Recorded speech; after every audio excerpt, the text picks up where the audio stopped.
Purposely. Your life, God's purpose. Listen at onpurposely.com.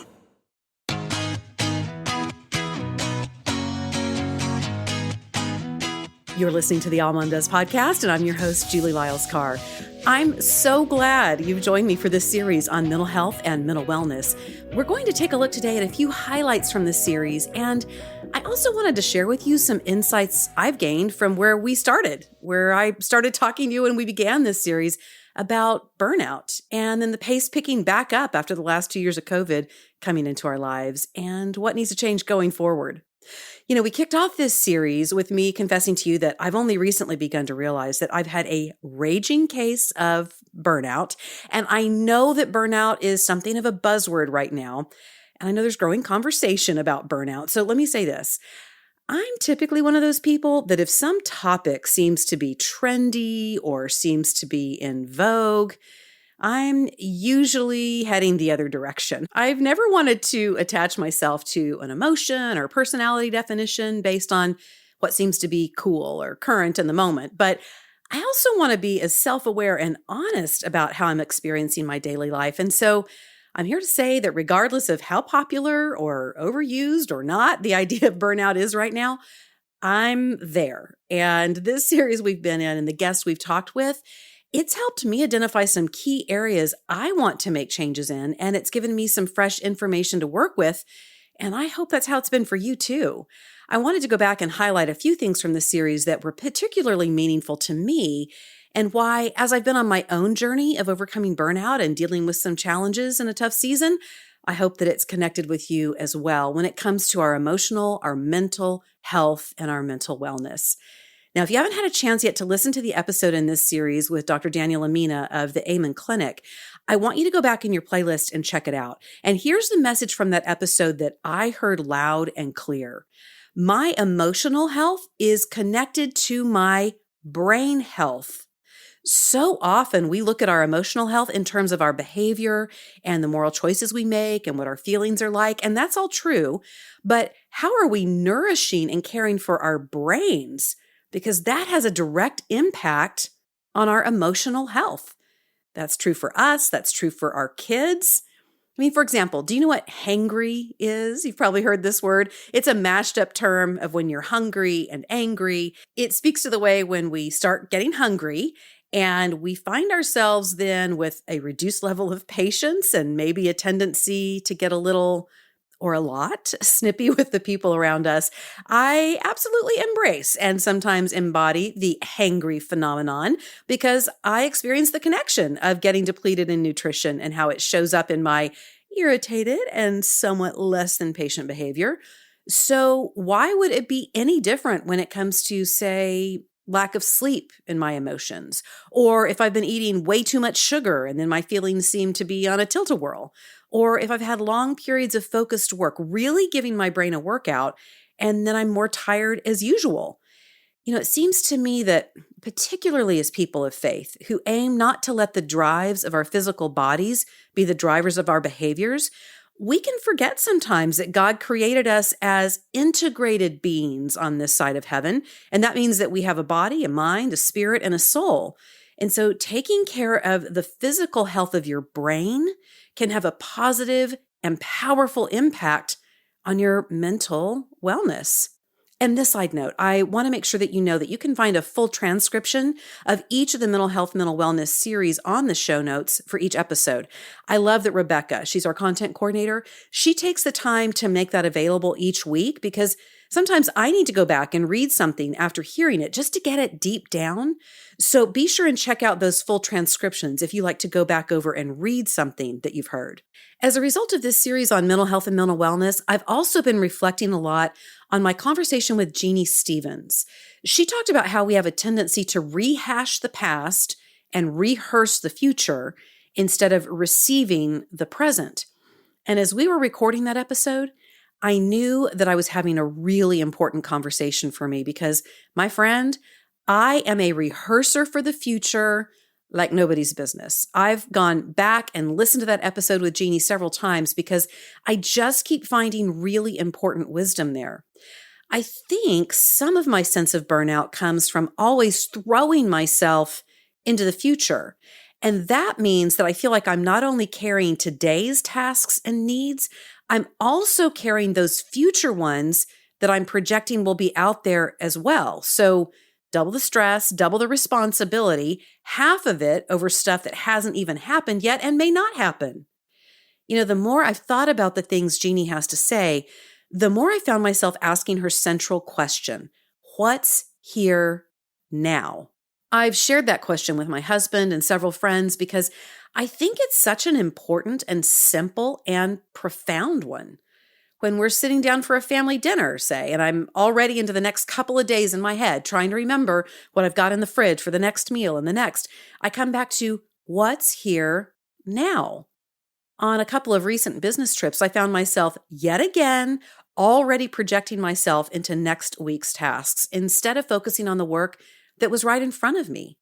What's here now? If you haven't had a chance to listen to Jeannie's episode, go back and check it out, because that one simple question, whether you're someone who finds yourself drifting back into the past or future casting way into the future, I really think that one simple question could unlock some healing and help for you in those seasons where you're feeling overwhelmed, because I know that question has really helped me.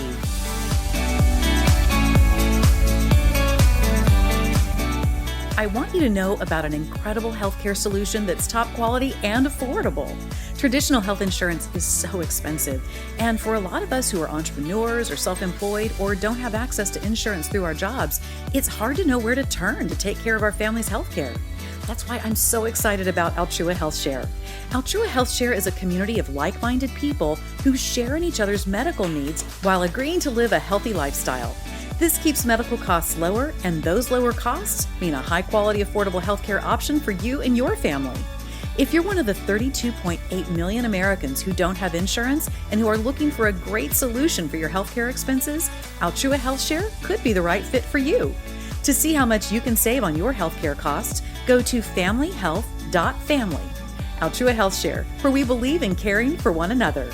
That's familyhealth.family. Now, of course, I think all of our episodes and guests from this series have been so great. And as always, the whole All Mom Does podcast team is so thankful for our guests and how they share their time and expertise. It took us a couple of tries to get therapist Nicole Zazowski on the show. And sometimes when that happens, when somebody has to reschedule because of illness and then we have technical difficulties, I actually start getting excited with those episodes because it just seems to be an indicator that we are now into some extra special, important content because we've encountered more resistance to get that guest to you. So not to get all woo-woo, but I'm telling you, there's something to it. There really is.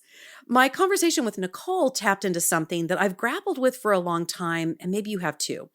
She encouraged us to ask, what if it's wonderful? So the Jeannie Stevens question was, what's here now? And then Nicole is asking us to say, okay, what if you ask, what if it's wonderful?